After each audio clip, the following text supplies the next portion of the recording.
Elle a coûté plus de 30 milliards d'euros à l'État. En 2017, la dotation globale de fonctionnement, c'est l'ensemble des sommes allouées aux collectivités locales pour leur permettre de mener à bien toutes leurs missions.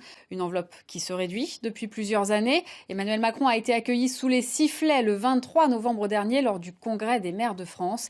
Mais si les élus locaux protestent régulièrement, ils n'ont d'autre choix que de trouver le moyen de répercuter ces économies. Exemple à Saint-Philbert-de-Grandlieu, en Loire-Atlantique, et à Saumur, dans le Maine-et-Loire. C'est le magazine de la rédaction. Par rapport à notamment la loi de finances 2018, il y a des décisions qui sont prises mais sans connaître les contraintes des collectivités. Je vous avoue que aujourd'hui les responsabilités qui sont les miennes m'empêchent parfois un peu de dormir. Alain est l'adjoint aux finances de Saint-Philbert-de-Grandlieu. C'est lui qui tient les cordons de la bourse. Or, l'État a réduit son aide aux collectivités. Depuis 2014, la commune a perdu plus de 300 000 euros. En cause, la baisse de la dotation globale de fonctionnement. On va être en difficulté par rapport à l'évolution de masse salariale. Qu'est-ce qu'on fait? Tu veux augmenter les impôts?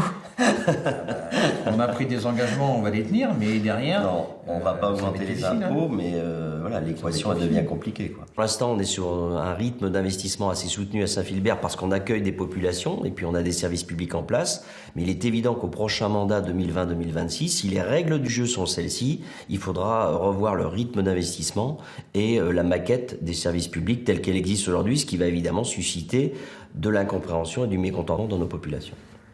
Demain, une ville comme Saint-Philbert qui fait 9000 habitants n'aura plus les moyens, on ne pourra plus répondre aux besoins de la population de façon exhaustive. Pourquoi? Parce qu'on est dans l'obligation d'avoir un budget en équilibre. Le budget d'une commune, pour faire simple, ce sont les impôts locaux, taxes d'habitation et foncières, taxes sur les cartes grises, mais aussi les aides de l'État, la fameuse DGF et enfin les emprunts.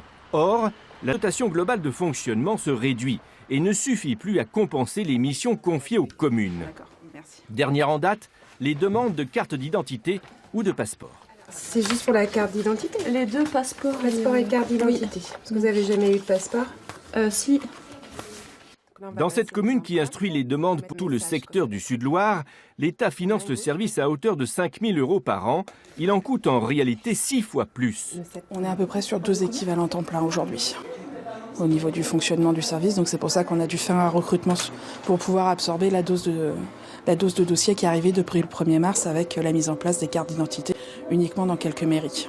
Cette suppression forte est vécue comme quelque chose de très contraignant par les élus locaux et dont on a pu voir que dans la relation entre les élus locaux et les derniers gouvernements, ça avait été un facteur de très forte tension. Eh bien oui, on peut dire que ça a été une évolution un peu historique et une réforme forte de ce soutien financier de l'État aux collectivités.